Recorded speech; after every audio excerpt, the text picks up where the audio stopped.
What is up, Gov Seekers? How are you? I'm due for a haircut. I know I'm going to get it cut right before I leave to go on tour. It's getting a little poofy. It's a little out of control, but we will rein it in. So I know there's a lot of concern about my haircut, and I just thoughts and prayers on my hair. I can't see. This is when I know it's out of when the Superman curl is just going out of his mind. I'm going to just do the show like this. The whole show like this. No way. The CIA did that? That's nuts. All right. Everybody, thank you for watching Government Secrets. Don't forget, folks, immediately following the live stream, we do a Patreon members only stream where you get this. You can get this mug.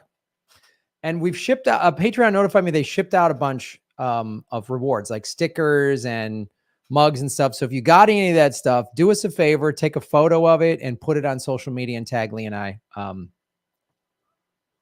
That tastes like truth. We're going to start. We have our editor who's going to clip out little 60-second segments from this. And Lee and I are going to be posting them on our social media just to kind of build up an audience. So look for those and follow us both on social media. And welcome everybody in the chat. Our two moderators, Holly Horn and Backyard Politics, are here. Good to see everybody in the chat. And of course, like, share, subscribe. Everybody watching on CIA Tube and of course Facebook, and the good people over at Rockfin. Hello, what is up? And we were going to be getting into all of this today. All right, let's do it. Let's get it going, folks. All right, we got tour dates. We've got a lot of business happening. It's very exciting. All right. Ladies and gentlemen, welcome to Government Secrets, episode 98, with the two most censored comedians in America, Crabbe and Lee Camp. Boom! What? Who?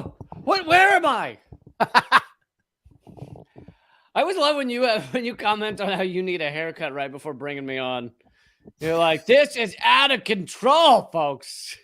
I don't know what to do with this. I look like a fucking hippie. And then you're like, and here's Lee Camp. My hair is out of control. And here's a godless long hair, Lee Camp, ladies and gentlemen. Meanwhile, here I am looking like Weird Al Yankovic or some shit. But no. Are you going to start doing song parodies for us, Lee? I can't wait for that. Yeah, the Superman curl in my beard is doing pretty well. I feel like. Did he? I can't remember if he had a curl in the Superman curl in the beard. But Sure he did. Yeah. Superman was always known for having a big beard. That was kind of his deal. Big bushy beard. That was when they did that Depressed series on Superman. When Superman just bummed out. He went through a breakup with Lois Lane. He's just chopping wood out in the nowhere. He's like, my favorite outfit, the underwear on the outside, people telling me it's not in anymore. It's not hip anymore. It's really just bumming me out, man. He's just sitting there just like using his x-ray, his like laser vision to like just burn to warm up one of those like Hungry Man microwave dinners. Just sad, depressed bachelor food. Just using fucking whatever laser vision to heat up his ramen noodles. Oh God. Yeah, he just doesn't. That's all he does. He just flies to the market and just gets microwavable meals that he just nukes up with his eyeballs. That's depressed Superman. I just realized that's the power they don't really highlight anymore, is the X-ray vision of Superman. Because it's like, when you can rip the wall off a building, you're not really like, let's see what's going on inside there without letting anyone know that I'm watching them. Like, I know. It's because, typical, he's been co-opted as just part of the American military industrial complex. Right. So he's not doing a lot of spying. I mean, when you can pick up a guy's whole building and just like throw it out into the ocean, you don't do a lot of like sneaking around. What's going on in there? Plus, the NSA is like, we know what's going on in there. We've got everybody's cell phone tapped in. We got it. We don't need you looking through walls. It's Superman fine. was NSA before NSA. Yeah. He's the original NSA. That's Yeah. that's what his shirt should say. Superman. I put the S in the original NSA. That's Superman's new logo. Used to be you needed Superman to find out what someone was doing in their house. Now Amazon just bought Roomba so they can map out your internal living space. I'm never gonna hire one of those robots. Just have this robot. He's go, yeah, really? He's just gonna come clean up, find my crypto wallet. And, Oh yeah, he's just picking up crumbs. Is that all he's doing? Is that Really? it? Talk to me, robot. I know who you work for. Hey, Roomba, why do you keep trying to clean up near my tax documents? What's going on over there, Roomba? It's not that dirty. Roomba, why do you always seem to be nearby monitoring my porn choices?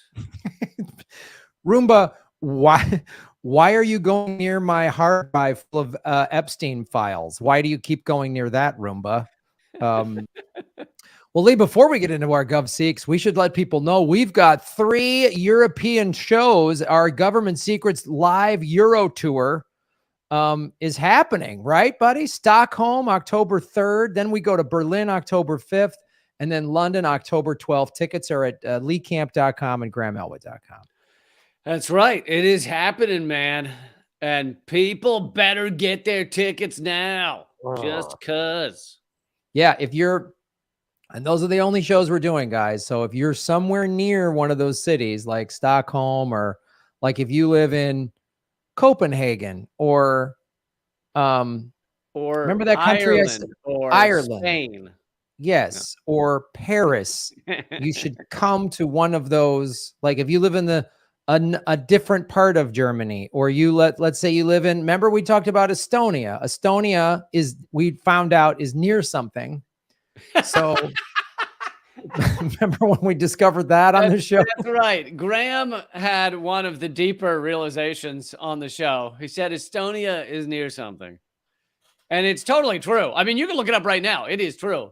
Look it up. And the media is never talking about it. The corporate media never talks about how Estonia. Media refuses to mention that Estonia is near something. One of the places it is near is Stockholm, Sweden. That only this show talks about geography in this manner. So, but yes, do not say to yourself, "I'll see them next time," because we will both be dead. No. Oh, Jesus Christ! Wow. All right. This is wow. Well, I would say without as dark a view as Lee has said, I would say coming to Europe is a big undertaking, and you don't know when we will be able to do this again, schedule wise. So that's why I would come see Government Secrets live. And then if you get the tickets ahead of time, it's like whatever, $18, $20, something like that. If you get them at the door, $3,700. $37. So get them early. Buy them early. It helps us in the venue know who's going to be there to plan for the show. The VIP tickets in London are already sold out. So they sold out a while ago. So I would get on this. And then I've got a bunch of tour dates. I'm doing stand-up to get ready for my comedy special taping. So New York City, I'm there right there at Broadway Comedy Club off of Times Square, October 18th. Madison, Wisconsin, October 20th.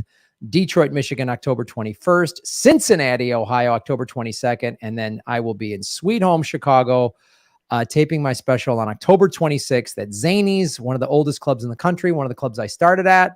So we've got 4 5K cameras. It's going to be really awesome. You can see my headshot from when I was 22 years old. It's fantastic. I have a t-shirt with a vest over it. The 90s were a complicated time for a lot of us folks, so we're going to have to deal with that. Now I just have a small pocket. So just a tiny pocket. Hey, you claim, Graham, that you only have one shirt with a tiny pocket, but that would mean you're wearing that shirt on every Government Secrets episode. Lee, I wear different shirts for this show. Usually I wear a collared button-up shirt because it's in the morning and I can just put that on and it doesn't ruffle my hair as much. So, and then I can just take it off when the show's over and go surfing. So Tony DeMeo is going to be there in Chicago. Sorry, go ahead. As his backyard politics. JB Updike from Open not open seat, open primaries will be there.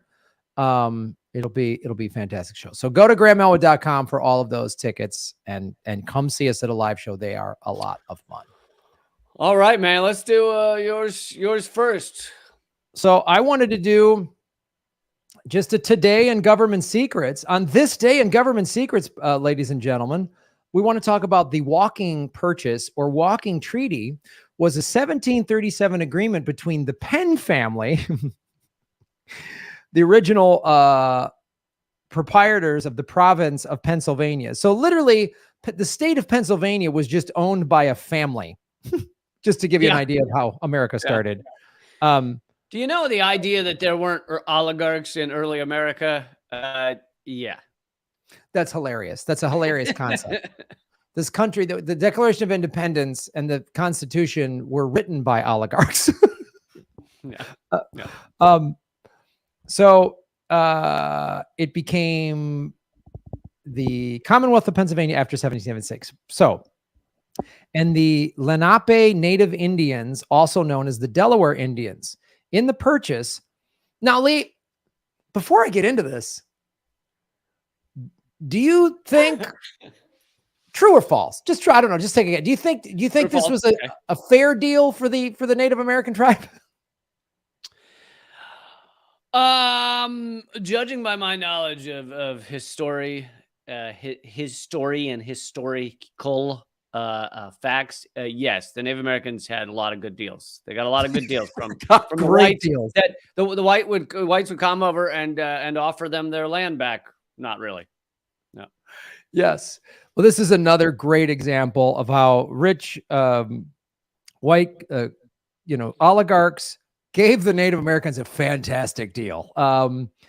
In the purchase, the Penn family proprietors claimed a 1686 treaty with the Lenape ceded an area of roughly 1.2 million acres along the northern reaches of the Delaware River at the northeastern boundary between the province of Pennsylvania. You can put the map on the screen. All right, let me put that map on the screen so people can get a sense of where that is. So it's the shaded area. The shaded area to the right of the screen, right? Which is the boundaries basically between Pennsylvania and West New Jersey and east of the province of New Jersey, which after the Revolutionary War became the state of New Jersey, and forced the Lenape to vacate it. The Lenape appealed to the Iroquois Indian tribe to the north for aid on the issue, but the Iroquois refused the request. So, but at least America likes to make things right eventually, right? So then always that's what America's known for, right?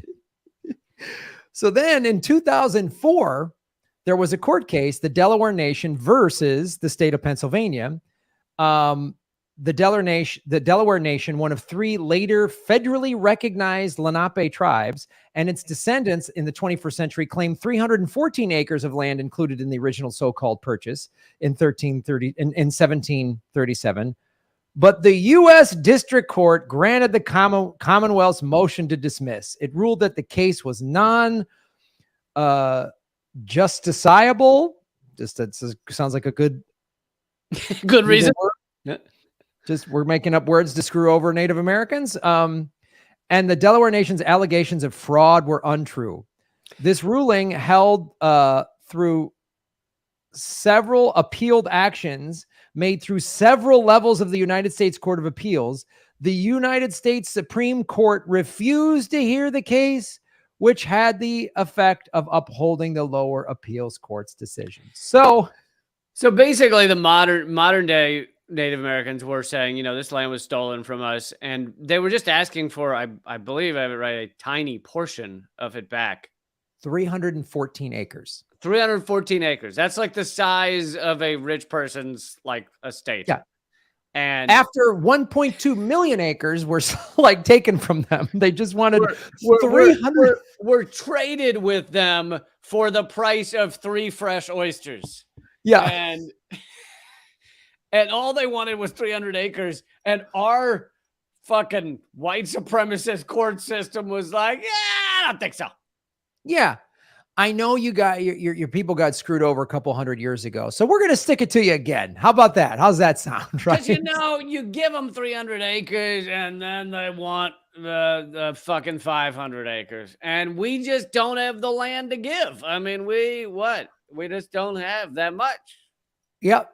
So this day in history, a tribe got screwed over twice.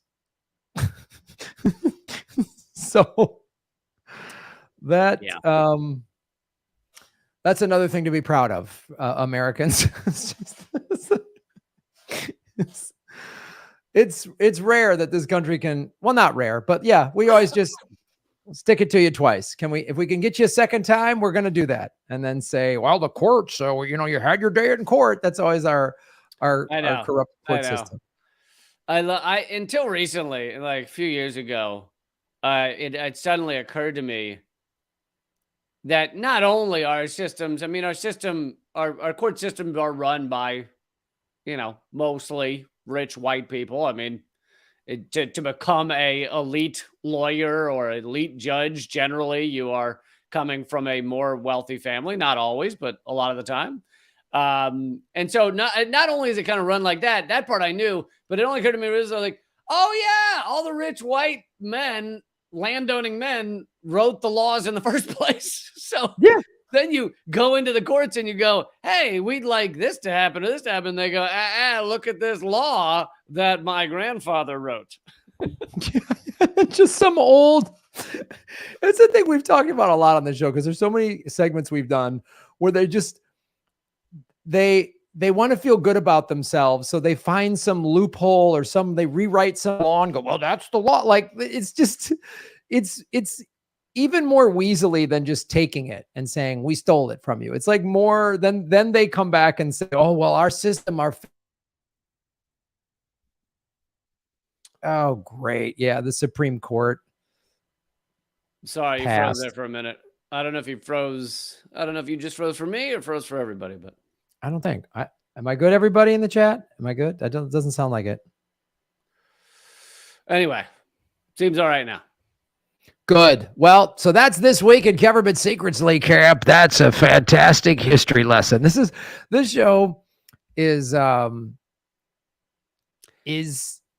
it's a love letter to America.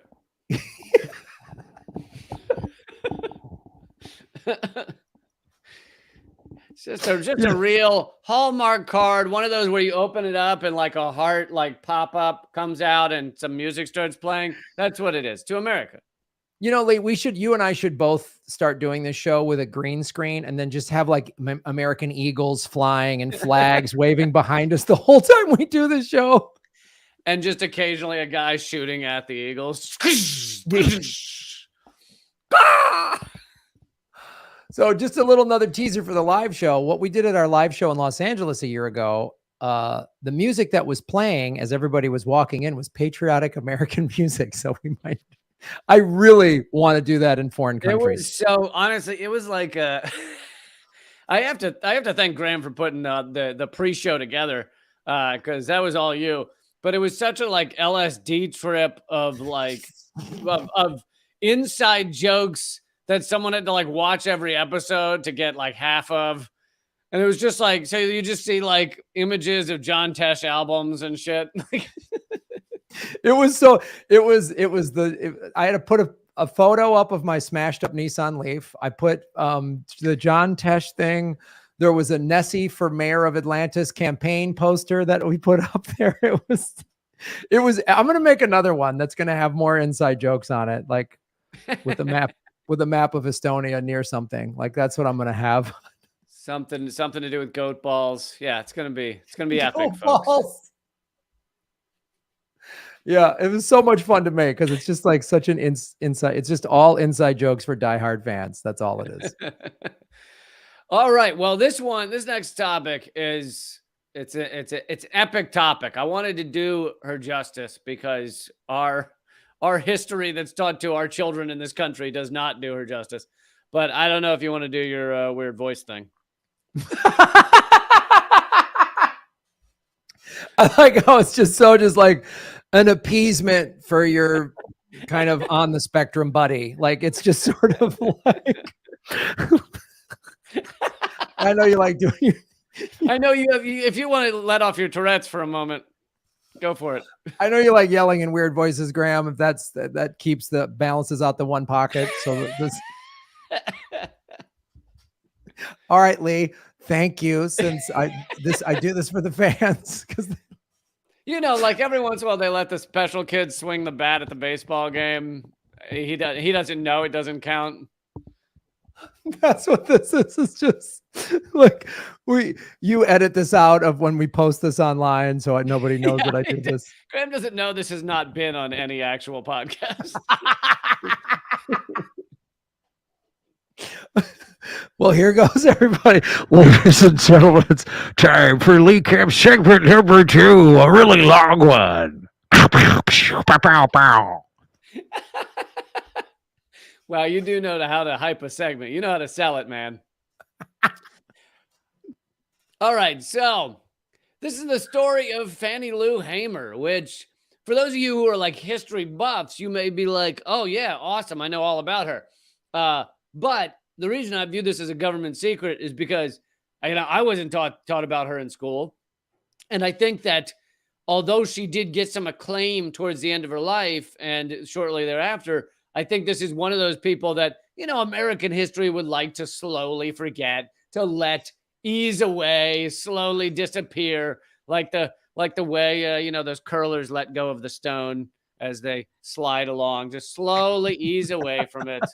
Just let there's just one of those curlers for just like Eugene Debs and Fred Hampton and just like Smedley Butler. Just let it go. Steve Stone says the name on the side of it.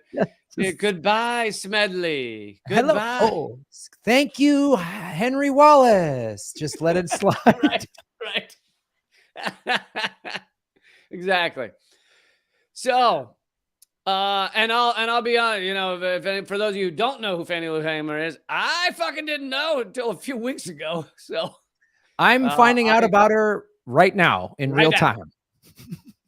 Born and also I thought she was important to do because and maybe we've talked about this before, but if you look at like who we worship in our country, who's held up as these are the pivotal Americans. And if you look at the statues in our country, although some of them are being taken down now, but it's almost exclusively white dudes.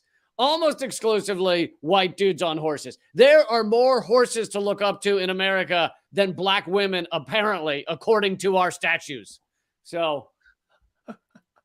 Yeah, and it's always just like on this big steed. It's always this really weird kind of, the horses always look kind of violent and crazy and like demonic, just like these hellhound horses just trampling through downtown. Well, because that bold white guy was able to tame said horse. Yes, Lee Camp. All right, so born in 1917 in Montgomery County, Mississippi, Fannie Lou Hamer was the 20th and youngest child of Lou, Ella, and James Townsend. So this is 1917. Both her parents worked as sharecroppers their entire lives. Now, we've mentioned sharecropping before. It's essentially slavery after slavery. Like, it was putting the black population in a position where they had to keep working the farms because there was very little else for them, and they were hardly paid. Often they lived on the property. And it was like, this is all we'll give you to survive, is keep being a slave, but you're technically free, And you were promised 40 acres and a mule to have your own land and start your own farm, but that's not what happened. You had to just basically, a sharecropper, as I understand it, is you're basically like leasing the land. It's not your land, and the crops are basically going to the actual landowner. So you're just a slave that has a few more rights. Well, and they had a bunch of ways to put them into debt so that they couldn't get out of it. So it really was like economic slavery instead of literally chasing you with a gun. But it was like, okay, you're going to be our sharecropper, one of our sharecroppers. We'll give you this lot of land. You are indebted to us for this crazy amount of money. And we will, imagine, the amount of wage theft that goes on current day with like McDonald's employees. Now imagine you are a poor black sharecropper in the South, who do you turn to when they're stealing wages from you? Like, Right. no Yeah. one. No one. But I'm so glad America's gotten rid of the wage slavery. Now nobody's just indentured to their crappy jobs in America anymore, or tied to something because they need health insurance or working No, 3 you're jobs. speaking of the law of everybody do what you want, what you love in life. 27 that passed in 2017. Yeah, yeah. So every American does exactly what they want with their lives. Yeah, and we haven't also since the pandemic had like nationwide highest rents ever across the board. Like the cost of living, there's no inflation. Joe Biden just said that the pandemic's over, which is like, wow, it's official. Biden is handling COVID worse than Trump. Like, it's amazing. I didn't think that was possible, but he's done it. I actually found out that I found out an hour ago that it's not anyone I know anymore. So, but a mother of a friend I knew years ago just died in her sleep from COVID at like age like 55 or something. Like, Yeah, people are still but dying it's from it over. every day. It's over. No. But it's I mean, it's just like Biden. I love it. Yeah, it's done. And just like when he said, "Oh, there's no," when the reports came out in July 28th of the GDP, 2/4 of negative, which is a firm, solid indication, along with inflation rates, that, oh, we're in a recession. And then the Biden administration just goes, "No, we're not." Well, and I just did a video on how, by the way, folks, my other show is called The Most Censored News. So look that up. But I just did a video on how the Fed is intentionally causing a recession because recessions increase corporate power and decrease worker power, because people will lose their jobs and workers will want to take any job they can, because far more than inflation, what corporate America, what the ruling class is worried about right now is the worker power. The fact that workers actually have a lot of power right now. You're seeing a lot of strikes. You're seeing a lot of unionizing, and that is the bigger threat to them. Oh, it's huge. They're deliberately going to nosedive this economy, because when you see, like, you know, a Chipotle like offering $20 an hour to come work there, and they have to pay real wages because nobody wants to work at these places anymore. They're like, we need to nosedive the economy so we can get everybody back here for minimum wage and just be thankful they got this shitty job. Like, because they know all these strikes that we've talked about, the over 200 Starbucks that have unionized, what Chris Smalls did at the Amazon warehouse in New York, like a couple of Apple stores, some Trader Joe's. Now everybody's waking up to that they should unionize. And so they're like, we need to nosedive the economy. Biden, the only thing is Biden and the Democrats are a little resistant to it because that's just bad for elections. Yeah. I mean, the right winger will win next time. Whoever it is, I mean, they're all right wing. So I shouldn't say that. The so-called Republican will win next time, no matter who it is. But all right, we should get back to Fannie Lou Hamer. No. It's me too. These things, because these things all make me so furious, it's tough to like touch on one and then be like, but we're not talking about that right now. Yeah, I'm like, I know, it's like, you know, you mentioned recession, and I'm like, these motherfuckers. So. We both can just have, we both have touch point, like little, just like, like third rails that we'll just like, no, that's a cool, funny point. And here's another thing. Epstein, he's tied to all of them, and the recession and the military industrial complex. And it's like, all right. Let's come back. Here's something you've never heard from Graham. Let's not talk about Epstein right now. We're on another topic. So that's more important. I don't want to, I really hate showing how everything's tied to Epstein. It's a bummer. So let's move on to the next. So speaking of sharecropping and how fair it was, when Fannie Lou Hamer was 6 years old, she joined her family working on the plantation. Hamer was essentially tricked into picking cotton as a child by the plantation owner, who offered the hungry child food if she picked 30 pounds of cotton in a week. The 6-year-old Hamer never thought that she'd be expected to work every day with no more food as a reward and with the barest of pay. By the age of 13, Hamer was picking as much as 400 pounds of cotton in a day, receiving $1 for her work. That's from 6 to 13. Wow.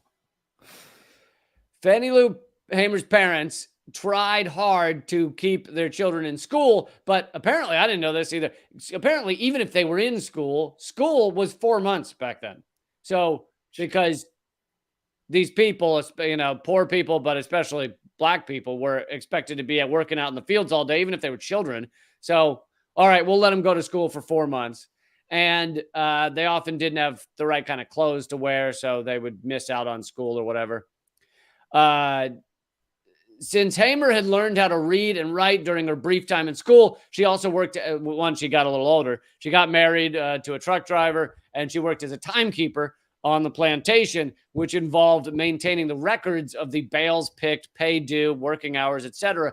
This job ended up giving her an insight into how the owners used deliberate miscalculations and various devices to cheat sharecroppers who come to settle up at the end of the season. Isn't it a shock that the white owners of these plantations were like, well, these fucking people won't know if I cheat them or not. So why would I not cheat them? I don't want to pay them. So why would I want to pay someone for their labor? Like, why would I want to be fair and honest and pay somebody? And then I'm sure these owners would then go to church and do their Bible and talk about how just they were and how lying was a sin, but whatever. God. Yeah. And and this is also part of the reason that they didn't want black people to learn to read, to learn to write, to learn math. It was a form of control, a form of continuing to cheat them. So, but Hamer, despite the fact that this could be very risky for a young black woman in the South in the 1920s, she decided to rebel because she found out about the fraud, by bringing her own, she called it a weighted instrument, so I guess a weighted scale. So the scales that the sharecropper, she would add it to the scales so the sharecroppers could get their fair share. So she's basically recooking the books to pay people fairly because she's the, working at the plantation.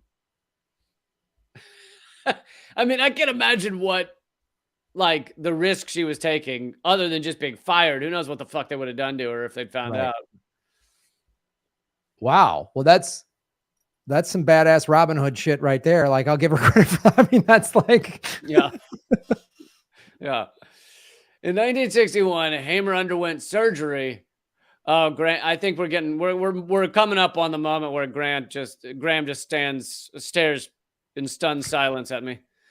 1961, Hamer underwent surgery to remove a small cyst in her stomach, only to find upon waking that she had also been given a hysterectomy without her consent. This type of forced sterilization was so common at the time for black women that it became referred to as the Mississippi appendectomy, a term coined by Hamer herself.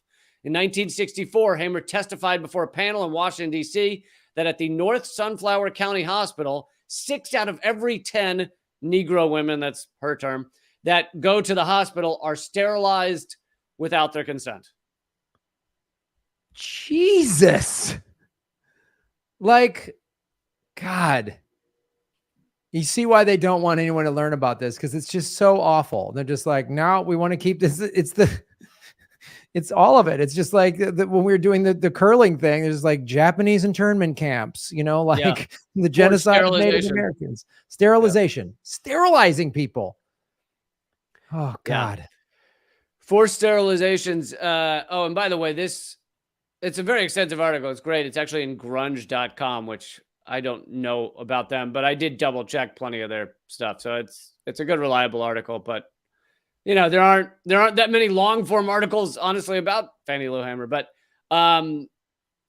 forced sterilizations have a dark history and an equally dark present in the United States. Indiana passed the first forced sterilization law in 1907. And while I assume that means to stop them. And while they hit their peak in 1930s and 1940s, or I don't know if they mean a law. I'll have to look that up. I don't know if they mean a law to encourage forced sterilization or to stop them. But while they hit their peak in 1930s and 1940s, targeting those deemed to be, quote, criminals and, quote, unfit, by the 1950s, sterilization laws started targeting welfare recipients as well. By the way, that should be an episode of its own. In August 1962, wait a minute. You think there's a problem? There was some sort of corruption with the welfare system in America, Lee? Is that what you're insinuating in this fine country of ours? Yeah, I think there might be I feel like welfare recipients should not be sterilized. I feel like that's just a step too far. Okay. I mean, punch to the balls, sure. Sure. Punch him in the balls. There's just the government with just a red, white, and blue fucking fist. Just boom. There you go. We're all getting punched in the balls. All right. Sorry. I think I accidentally deleted it, but they said that I believe it's 7 states.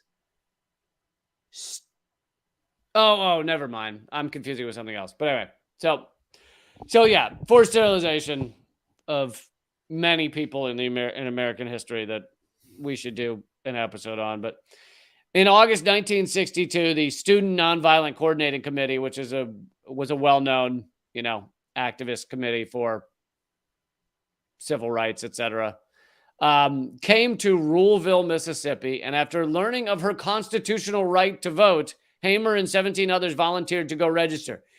Because this was common back in the 1960s, is that many Black people and women, I guess specifically Black women, didn't even know, had not been told they had a right to vote, because white America did everything they could to kind of not let them know that was a right and not get them registered, So 1962, she learns of her right to vote. 17 of them go to register. Most of the group was blocked even from attempting to register. Only Hamer and one other man were allowed to fill out an application to take the literacy test, which back then was legal. At that time, literacy tests were purposely designed to keep Black people from voting. And when Hamer, and what part of the literacy test was, it's funny they call it a literacy test, but it's far more than that, because they're not just seeing if you can read. They're asking you questions that poor Black people are almost definitely not going to know the answers to. Hamer was asked to explain de facto laws. And she later recalled that, quote, "I knowed as much about de facto laws as a horse knows about a Christmas day." And of course, this was true of white poor people and white farmers as well. Of course. But they wouldn't be given these tests. Yeah. I'd like to know the average white farmer, like poor white person in Mississippi's stance on de facto laws. I'd love to know where they stood on that issue. But that was the thing, is they had these tests, but they would only give them to Black people that you're trying to stop from voting. Right. As if the guy behind her, the white farmer behind her in line, who's like, "I've come here to register to vote, but can you make it quick? Because my mule's outside and he's getting surly." And you think he knew also? Oh, de facto laws. Oh, of course. Yeah, absolutely. He's like, what part of the de facto law would you like me to talk to you about? Oh, you want to know about de facto laws? Well, certainly, good sir. You want to know on the county level, the state level, or the federal level? So after failing the literacy test, the group was denied the right to register to vote. On their way back to Ruleville, their bus was stopped by police. Oh, I love this. And fined $100, which at that time would have been a lot of money even to a middle-class person, but $100, I'm sure, to a poor person was like a month's worth of wages. Right. Or more. Fined $100 because their bus was, quote, too yellow. What? The bus was too yellow? The painting on the bus was too yellow? The painting on the bus was too yellow. Oh, God. I would you're love... known as someone who's had a long time pet peeve against yellow buses. That's it. I've had it. Too much yellow on the bus. Oh, man. I love how they didn't even make an effort to be like, you were driving in the wrong lane or something. Like, yeah, they don't even say that. Oh, you were past the speed limit. No, yeah, you were. They could. That's like a disputable thing. It's not, bus was too yellow. Here's a ticket. Oh, man. That's the kind of thing. Like, if I got pulled over something like that, I'm like, all right, so this cop is just trying to stick it to me. Then I would just say crazy shit to him and say, well, sir, you actually, under the guise of the law, your sunglasses are not the right shape. So you're not. And I go, no, I know the state law quite well. State law ordinance 15.5-C, sunglasses, your sunglasses are at least 2.5 millimeters past the So this I can't accept this legally. This is an illegal ticket written due to the sunglasses violation. And then when asked whether a bus was not allowed to be that yellow, he said, well, it's a de facto law.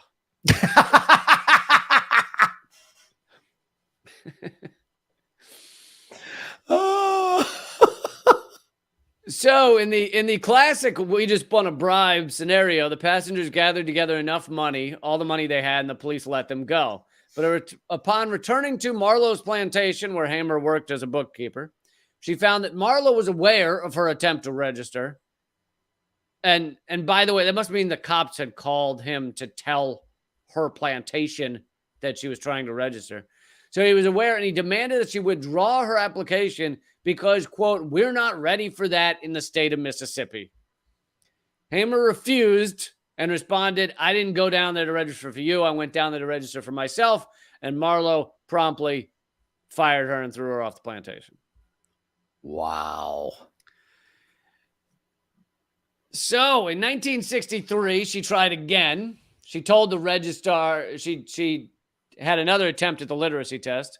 She said, you'll see me every 30 days until I pass this test. The following month, she found out that she finally did pass. But despite now being registered to vote, she discovered that she still wasn't allowed to vote because she didn't have any poll tax receipts. The poll tax, of course, was a famous way back then to also stop people from voting, mainly black people. Poll tax receipts. Yeah. Like, I think if there's any black people in any positions of authority in Mississippi today, they should just start doing this to like obvious, like red state conservative Mississippi. Just come up with the craziest, like, nope, your pickup truck's too big. Just sorry, you didn't pass the, just make up the most ridiculous thing and just see how they like it. Just see how they like it. I would really like to see that. Yeah, I think it'd be a good time. Well, they've gotten more sophisticated now. They have voting machines that no one can ever see inside of or hold to account in any way. And you just push a button and it says, yeah, we registered your vote. And you go, whoopee. And that's it. And then Pac-Man flashes on the screen. And that's the end of it. Or just what happened to all of us that voted for Bernie Sanders in 2016 and 2020. It's just vote by mail. Those all got lost in California. That was weird. That was because they knew most of the vote by mail people were independents. They looked at vote by mail, the independent ballots looked different. Yep. So they were like, oh, independent paper shredder. I'm trying to remember I did so many stories on that. But the other thing they did is they were told in California to give out provisional ballots to anyone who even slightly just seemed young or said they were independent or, were voting for Bernie or whatever. Just give out loads of provisional ballots for anyone who was like registering that day or whatever. And the reason they know this works is because provisional ballots are often thrown out. And even if they are counted, they're counted weeks later. Yeah. So by then, the media has already announced, oh, Hillary won. Oh, look at that. Yep. Yeah, there's a bunch of provisional ballots, but and it's too late to overturn. So you just give out tons of provisional ballots to everybody, and that fucks over anybody who's kind of like the newer, younger candidate. I don't mean Bernie's younger, but he was popular with younger people. So. Yeah, it's why in 2020, I actually registered with the Democratic Party so they wouldn't throw my ballot out. Yeah, because I was always an independent. I've always been registered as an independent in California. And in 2020, I registered as a Democrat for that very reason. Yeah. So I like this because this shows how racism in America was not always left unsaid. Sometimes it was just right out there for you to see. Sometimes they let it all hang out. The Tuscaloosa, Alabama News, the newspaper there, the biggest newspaper there, published an editorial November 1939 that said, quote, this newspaper believes in white supremacy, and it believes that the poll tax is one of the essentials for the preservation of white supremacy, unquote. Wow. Just right out front. That's the thing. Like, that's why you hear some of these like old racists are like, well, you can't say anything anymore. You mean like a newspaper can just say we're white supremacists and just we're in favor of blocking Americans from their right to vote, which goes against the American way of life, which is why the Confederate flag is actually people admitting, oh, I want to dismantle the United States of America, so they should be put in prison for treason. I mean, I'm sorry, is that what you want? Yeah. So in 1963, Hamer and 9 other activists were returning on a bus from a voter registration drive in South Carolina. The activists had tried to integrate lunch counters at the bus stations along their way home. And their bus driver then reported them to the police because he did not like this activity of trying to tell people at bus stations that black and white folks could sit together. Hamer and her fellow activists weren't released from jail after the police arrived for 3 days. And in those days, Hamer sustained such beatings that she suffered from lifelong damage to her kidneys, eyes, and legs. While there was a brief trial, all right, Graham, this is your multiple choice. There was a brief trial for these police that beat her within inches of her life for trying to desegregate lunch counters. Do you think those police in the trial, do you think they ended up going to prison or not? Boy, this is a tough one. Let me see here. Boy, I want to say, yeah, justice was served and they went to trial and there was a fair trial and the jury was a jury of a very diverse jury of people. That wasn't just a bunch of white dudes in the South. Yeah. And justice was served because no one, even the citizens of that town were like, wow, I don't want to live in a city where the police can just beat a citizen for wanting to eat food. Right? Am I right? Yeah, they were totally punished severely. Right. Okay. Yeah. Got it. Yeah. No, they were cleared of their actions. What? In America, in the South?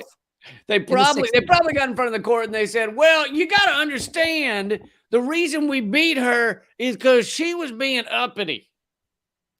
And then the jurors were like, well, you're a fucking uppity woman. What are you going to do? God. Oh. Hamer co-founded the Mississippi Freedom Democratic Party, the Freedom Democratic Party, and they gathered an interracial delegation to challenge the all-white delegation at the 1964 DNC. Now, keep in mind, this is 1964. It's not like this is a million years ago. And this is the DNC, and it's an all-white delegation. And, of course, the Democrats are supposedly the ones that care more about black folks in America. All-white delegation. Hamer was selected to be the vice president of that delegation. In August of 1964, she testified before the Credentials Committee, trying to be a credentialed member at the DNC. President Johnson was terrified of this since he needed the Southern Democrats in order to win re-election. He'd initially sent people to persuade Hamer not to testify, but she wouldn't be intimidated. She also, because they were airing all of this on television, he did some like impromptu, like at the last second news conference to try to preempt her. However, her speech was so good that it was played on television the following day, and it almost made people watch it more because they were like, what is it that he's trying to cover up by having some press conference to try and make sure people don't see her? Unfortunately, as a result of the pressure from both Johnson and Hubert Humphrey, the Credentials Committee refused to accept the Mississippi Freedom Democratic Party. Democratic officials offered a great compromise to them. They'd be allowed 2 delegates, but they could neither sit in the Mississippi section, nor would they be allowed to cast votes, and neither one of those seats would be allowed to go to Hamer, since President Johnson had said, the quote, he will not let that illiterate woman speak on the floor of the Democratic Convention. So the Mississippi Freedom Democrats voted to reject the compromise, and they went home. In 1964, Hamer ran unsuccessfully for Congress. She ran again in 1967 and 1971. Both were unsuccessful, but you can imagine the roadblocks that were put in front of her. It's not like she had a legit vote. Despite being incredibly critical of establishment politics, Hamer worked to affect the system from both the outside and the inside. In 1968, Hamer became part of the Mississippi delegation to the DNC, finally. During this time, she was a passionate critic of the Vietnam War. And that's yet another reason. It wasn't just that they were like, we don't want a black woman here. It was like, we don't want a black woman who's saying America's racist, who's against our Vietnam War, etc. Yeah, and the Vietnam War, isn't it weird? Kennedy wanted to get rid of the Vietnam War, and one bullet defies physics and shoots through 3 people at weird angles. And then the next 2 presidents, one a Democrat, one a Republican, just keep the Vietnam War going. Isn't that weird? Isn't that a weird, thing that happened? It's very strange, but I believe the reason the bullet curved through him 3 times was it was a vernal equinox situation. That's right. That makes sense. Yeah. And if Mercury was in retrograde, then who knows what a bullet's going to do? You know what I'm saying? Like, absolutely. Yeah. Mercury's in retrograde, then most presidents get assassinated. No. Most anti-war, anti-CIA presidents happen to get assassinated whenever Mercury's in retrograde. In 1969, Hamer founded the Freedom Farm Cooperative in order to provide black people with land that they could own and farm collectively. Oh God, America loves collective situations, right? Oh, I love it. Workers own the mean of productions. That's that's our byline. That's what we love here. America's all about that. They really are. And the only thing they love more than workers getting together, working cooperatively, and owning the means of production is black workers doing that. Oh, that's huge. That's the top of their list. America just loves that. They're just huge fans of that. I think top 3 things America likes is black workers doing that, Americans in general, and then people unifying across labor, like different groups of people unifying. Those are the top 3 things. America, just the people in power love those things so much. Yep.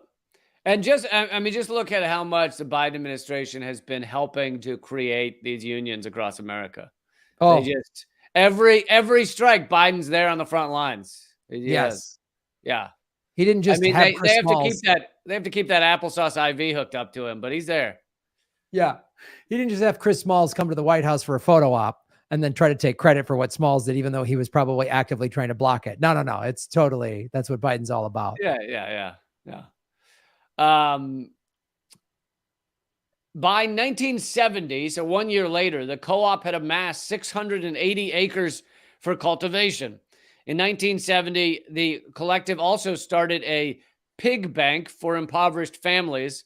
Because obviously, maybe this goes without saying to some people, but I think to the younger folks watching, if you're 25 or something, you may not understand that there was a certain time in America when you were a farmer or something, and having a certain kind of animal like a pig or a cow was a big deal because it kept giving. Like, you could raise more pigs, you could milk the cow, and it was a whole thing, like, to have these animals that were helping create a sustainable farm.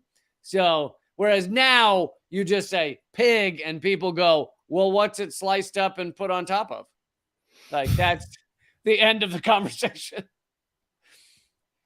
So she started a pig bank for impoverished families. The collective purchased 5 male pigs and 35 female pigs. And over the next 3 years, thousands of pigs made their way to black families. So really creating, for the amount of people working on it, creating a significant difference in people's lives. Unfortunately, without institutional backing or resources, the Freedom Farm Collective only lasted until the mid-1970s. But at its height, it was one of the largest employers in Sunflower County. So I don't know all the details of that collective, but I wouldn't be surprised if there were certain efforts to make sure that collective failed. Yeah, I have a hard time believing it just failed because, there wasn't an interest in it, or, it was just mismanaged. I really have a hard time. Yeah, that's definitely, they went, all right, how do we screw these people over? How do we do this? Like, they wrote some law, or some big corporate farm came in, or there's some like, you don't have your pigs are the wrong color or something. Wrote them, they got yellow. They're too yellow. Your pigs are too yellow. Here's a $20,000 fine or something like that. They cut off their revenue streams. They basically did what everyone has done to you and I. YouTube has demonetized us and everything. They just did the agricultural version of that. And it's kind of like, people know that, like, at the height of the mafia, they owned they paid off the regulators and they owned the construction crews and things like that. So if a business, you know, a restaurant wouldn't pay them for quote unquote protection, not only could they go and break their knees and shit, but they could just have one of the regulars come to a restaurant and go, "Oh, your water pipe is 2 deciliters below maximum flow. That's $1,000 fine right there. You're gonna have to get all these pipes replaced." They could just do that kind of shit and destroy your business. So now imagine you're in southern bumfuck wherever, and you're a black cooperative. They could do the same shit to you. They could come up and go, "Oh, your farm, it actually has one pig too many for that's $1,000 fine right there." Like, yeah, not that tough. Yeah, it's not that tough. And it's a non-for-profit, right? So it's a, you know, they're dependent upon. So there's so many things you can do. You can nickel and dime them with fees and fines. You can just increase the cost of stuff for them because they don't have the money. And then you can, you know, maybe whatever. If there was somebody donating money, you go, "Oh boy, we would hate for the IRS to really dig deep into your corporation if you keep donating to this pig cooperative." Yeah. Oh, all right. Donation stop. Oh, suddenly the IRS isn't interested in you anymore. Like, they can do all that kind of shit. You haven't been paying interest on your pigs. You haven't been paying pig interest. Oh, pig interest. So the Voting Rights Act is passed finally in 1965, although now they're doing everything they can to gut the Voting Rights Act. Yeah. Fannie Lou Hamer continued to focus on equal voting rights even after it was passed. Hamer was actually partly responsible for the Voting Rights Act's passage. Thanks to her civil rights case, Hamer versus Campbell in 1965, it was brought against the circuit clerk of Mississippi for restricting black people's right to register to vote. So basically, her case gained enough attention that it helped get the Voting Rights Act passed nationally. Hamer also organized plaintiffs for a class action lawsuit regarding school desegregation in Sunflower County in 1970. This suit resulted in the district court ordering the county to merge its segregated schools into a single public school system, and the U.S. Court of Appeals upheld the decision in the United States versus Sunflower County. Hamer died on March 14, 1977, at the pretty young age of 59. And it ended up being one of the most publicized funerals in the history of Mississippi. She had become very well known by that point, especially among black folks. But once she had died, the white folks that had fought against her, because she had gained some acclaim, kind of like MLK, they wanted to be seen like as at her funeral and seen saying good things about her. So all of the people that fought against her across her career showed up at the funeral and talked about what a great and epic, American she was and stuff. So it was one of those situations. Kind of like people in Martha's Vineyard taking a photo op when refugees are sent them to say, look how good liberals we are. And then the very next day they have the military run them out of there. Is that kind of similar to that? I didn't even know about the military part. Yeah. The very next day the military came in and was like, get them out of here when the cameras were gone. Yeah. Wow. So here's the last thing is that Hamer was buried at the Freedom Farm Cooperative, and her gravestone bears her oft-repeated motto that she came up with: "I'm sick and tired of being sick and tired." Wow. That's where that phrase came from. That's great. Yep. So there's the history of Fannie Lou Hamer, who is an amazing black woman American who, is not talked about enough, largely because she is a black woman American. Well, and also she challenged the systemic racism within the courts and the voting system, and all that stuff still exists in some form or another today. So that's a part of it too. Like anybody, obviously, because she was a black woman, that's a big reason why she's not in the history books. But then she was challenging those in power. That's why we don't hear anybody. We don't, like, again, all of these people we talked about: Fred Hampton, Eugene Debs, Henry Wall. Anybody that challenges those in power, yeah, you're quieted. And if you're a black person, you're even quiet even more. If you're a black woman, you're quiet even more. It's just like it's this show. I love doing the show for two reasons. One, the obvious one is you and I make each other laugh, and it's a blast. Two, I learn a lot. I didn't know about her till today, right? And so we both learn, we both teach each other stuff, and then we share it with our audience. I was watching the chat when you first started saying the story, and people were like, "What the no way?" So I'm glad the audience. I thank all of you for watching and listening to this show, because I'm guessing most of you didn't know about it, and that's what the show is great. And yeah, and a lot of these things, I may have a hint of. I didn't know about her until recently, so I, can't claim to be in the know on all these things. But often, what'll happen is I'll have like a bit of a like, oh yeah, wasn't there something about like, I know there was something about how we didn't really need to drop the atom bombs, and then I'll start looking into it, and it's like, holy flying fuckballs, and it's like. So I gained so much, fleshing out of these insane stories. And then, of course, there's a million CIA operations and shit that I've never heard of that you, have brought to our attention. And so, yeah, we're all learning. We're both learning. We're learning with the people that listen. I know every week I learn something, from what you talk about. Some of the stuff you've covered. Maybe I knew a little bit, but then you go deep on it and you're just like, oh, good Lord, it's so much worse than we thought. It's always worse than we thought. Yeah. It's the show. One of those is that, I'll add it to the topic list, but forced sterilization is like, I know what happened here and there. There was like a mad scientist here or there doing it, but no, it's like, there's far more of it than I think I ever realized. Far more of it than we ever like. It's like everything. It's like, well, I know the CIA's done some crazy stuff, and you're like, oh my God. Like, this show is like, you go to the dentist and you're like, I need a teeth cleaning. I might have a cavity. And they're like, oh, no. You have like 5 impacted wisdom teeth. We need to pull out your whole mouth and just like, it's just replace it with, epoxy goat teeth. You know what I'm saying? You had a cavity, so we put in an extra goat ball. It should help. We got to bring back goat balls, baby. That's what we got to do. So, folks, if you haven't had enough government secrets, I know I haven't. If you haven't had enough, then join us for the extra segment, which will be coming up in a few minutes at patreon.com/government secrets. Every week we do an extra segment there. And, the lowest level is very cheap to sign up. So please join us over there in a few minutes. And every level gets the content. There's just, you can give more if you want, or you want to get more, you can get a shirt or a mug or whatever. So, but yeah, just go to patreon.com/government secrets and come see us in Stockholm, October 3rd, Berlin, October 5th, and London, October 12th.